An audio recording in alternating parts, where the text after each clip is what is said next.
The iRacing Season 2 2025 build launches today. It features some new cars, a new track, as well as a heap of under-the-hood improvements to how the sim plays, as well as one kind of change that people have been pleading for at least 12 weeks, I would say.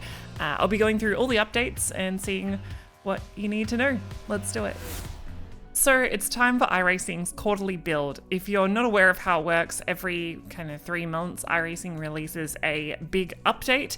It ends up being 4 a year for each 12-week season. And these patches are where they launch their new content. So things like cars and tracks, as well as introduce new features to the sim, like rain and like a day-night cycle and things like that. It also includes bug fixes, big physics changes like tire model updates and aero and stuff like that. Lots of little things as well. And this update features a bit of new stuff, but I'll be honest, most of it is kind of under the hood. Most of it is like little updates to how the sim plays. I'll be going through all of these hidden changes as well as getting into some of the new content a little bit later. For starters though, I think it's worth talking about the GTP prototype update in case you missed it. In the last build, which was 3 months ago, iRacing released a huge tire model update for the GTP hypercars. I had a bunch of improved modeling in like a million ways and how the tire worked, and it was supposed to improve the way that the car feels and really kind of accurately portray the tire on the car. It also seems like they just didn't test it on an actual track that much. It had way too much grip through some high-speed corners, and it was like glued to the ground. For example, it was like flat through Pouhon at Spa, which is like F1 levels of downforce, and iRacing has gone and fixed that for this build. They've changed a lot of bits of the tire and power in each car. The main one you're going to feel is a bit less grip, especially on the first lap when the tire is really, really cold. In real life and in some other sims like Le Mans Ultimate, these cars are kind of death on cold tires, and leaving pit lane is like a scary experience, and iRacing have modeled that a little bit more accurately. They've also been fairly upfront about it too. You guys asked for this, you asked for more realism, and you're gonna get it whether you like it or not. This car is diabolical to drive for the first lap. I recommend driving the car a bit to feel it out, especially if you're maybe a newer driver or if you're on the lower end of the skill rating scale.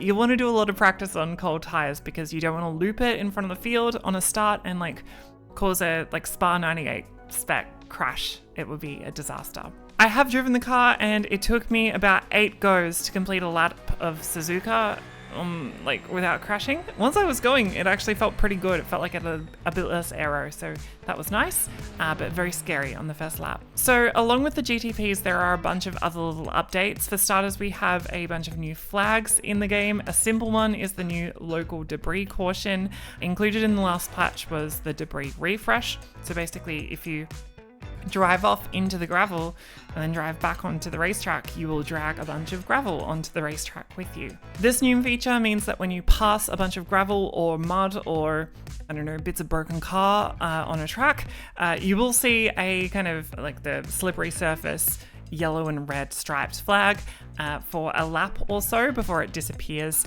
This is advisory only. Feel free to ignore it and pass people if you want. Use it as a catch-up flag, but it's good guidance.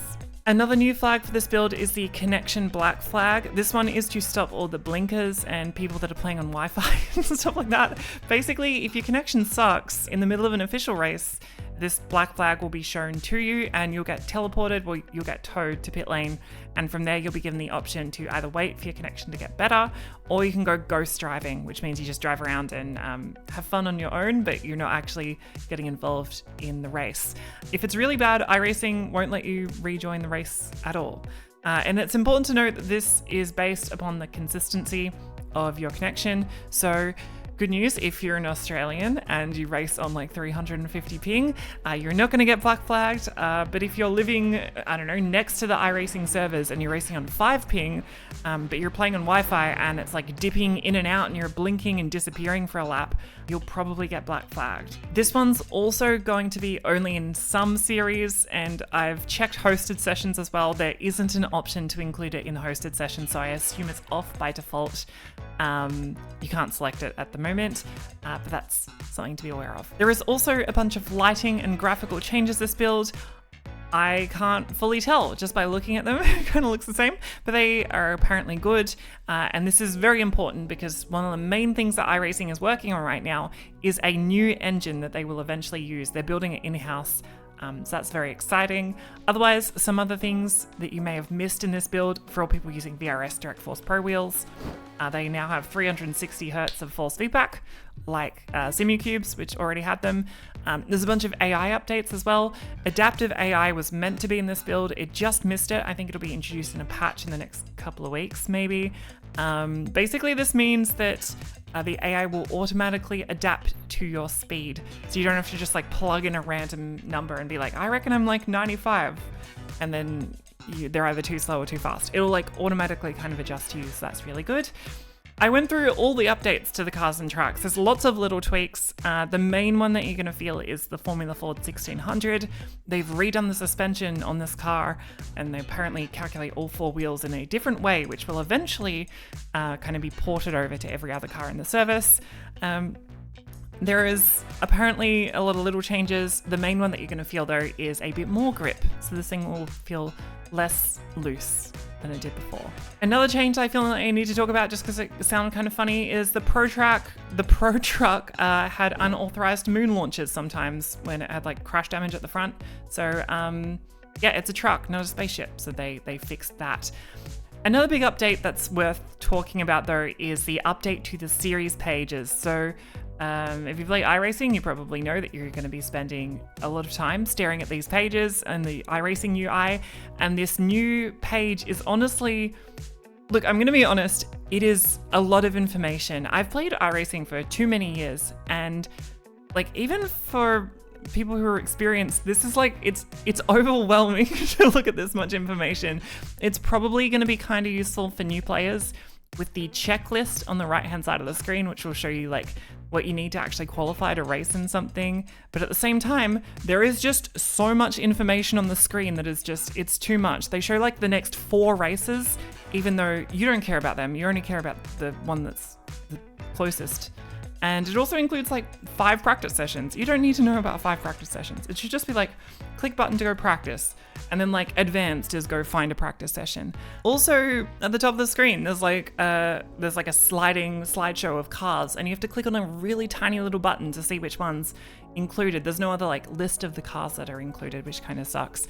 The main page is overwhelming. I don't like to like UI changes just for the sake of it, because like new is always like scary, right? But I think it's a lot, so I'm not the biggest fan of it. The schedule page is a little better, and the results and standings pages are good, I have to say.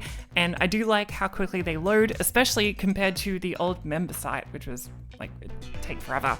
The best feature though for this new UI is the series insights page. This one has so much information that's really useful, and some of it's just like not useful at all.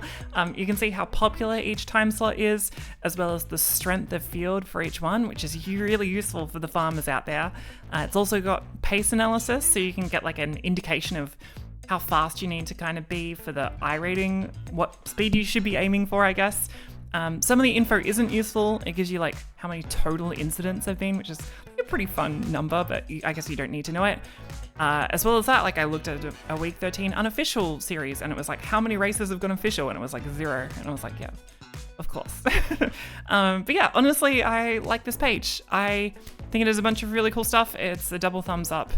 The final update that's worth talking about is that there's been a lot of art updates to like, I think it's like 6 NASCAR tracks got art updates, so they look completely different, including one that I'm about to drive in just a second, as well as 3D curbs that were added to a bunch of tracks, some Australian tracks, some American tracks everywhere. The 3D curbs are pretty good as well. I like them.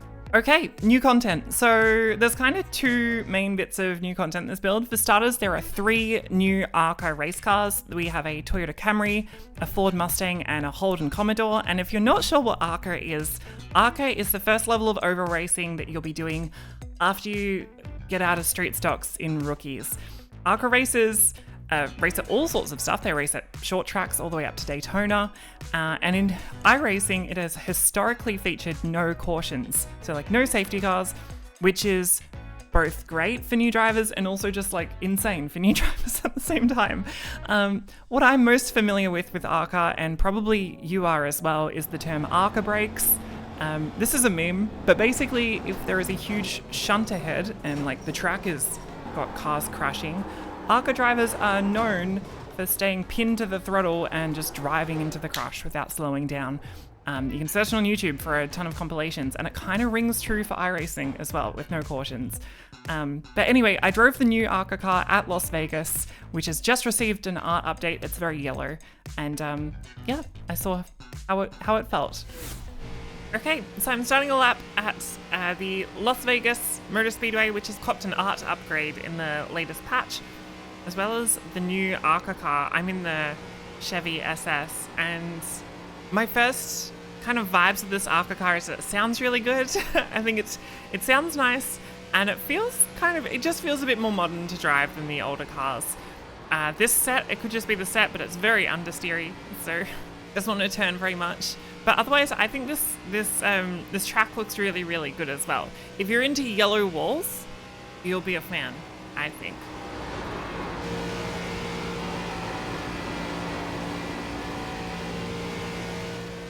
As well as that, I'll show you something else I think is pretty cool.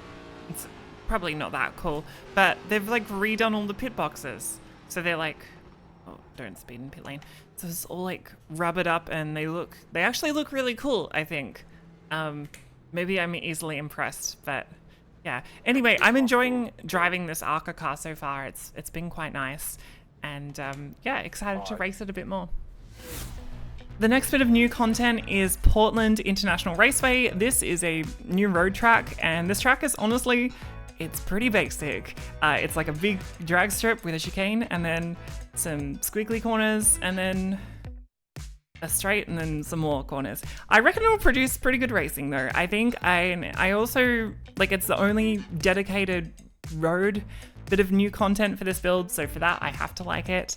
And the Legends car also got a really big update this build. It was fully rebuilt from the ground up. The main thing you'll notice is a little micron that you get to look at on the dash, which is nice. It also drives completely differently, which I'll get into in just a second. I gave it like 10 or so laps at PIR because I had so much fun. And yeah, you can have a look. I am at Portland International Raceway in the brand new, completely rebuilt Legends car, and for starters, this track's really fun. Probably the most scary corner is this turn 1, where I've heard someone saying this is going to be the new Monza turn 1, which I'm kind of scared of. But yeah, this is an interesting track. It hosts IndyCar as well as like some NASCAR racing and stuff as well, and all sorts of other stuff. I'm pretty sure it held Formula E one year as well, or I could be dreaming that. I'm not quite sure. But yeah, it reminds me a lot of Lime Rock Park. It's like some really tight kind of difficult corners at the start, and then some more kind of open flowy sections. This is the tightest corner on the track, this one here. Big braking. And something you're probably seeing with the Legend. This car is really fun to drive, but I think it drives completely different from the previous Legend. The previous Legend, I remember being really scary on the way into a corner, and then once you applied the throttle, it was generally pretty stable. This is like the opposite. It feels super stable on the way in, but really scary when you get on the throttle. So you watch this, like, super stable on the way in. Lots of grip, no problems. I'll go down the third, and then on the way out of this corner, it'll just crack sideways no matter what I do.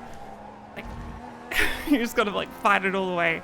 I think it's really fun to drive. Basically, there is a lot of oversteer, but it's entirely caused by your own right foot, so you can control it. It's a good car for beginners, and I think, yeah, this is a great car to learn to drive in, and I think this track will be used a lot. I'm not sure where. I haven't seen the schedules, but I think, like, I'd like to see IMSA and stuff go here. I think it's a good track for it. So yeah, lots of fun. So that is the Season 2 2025 build from iRacing. I'm going to be honest, in terms of new content, wasn't a huge amount of new content in this build. Like, compared to some other builds I've seen, this one's a very quiet build, but also I think it seems like iRacing's just really, really busy in the kitchen cooking stuff up for us. So I'm sure there'll be lots of exciting things in the future. We can't just have like Ferrari hypercars added every build, right? Or else we'd go crazy. But yeah, let me know your thoughts. Have you been driving it? What are your thoughts on the new ARCA cars? I'm interested to hear it. If you did like the video, you can leave a like, and you can also subscribe to Overtake for more sim racing videos. I will see you next time. Goodbye.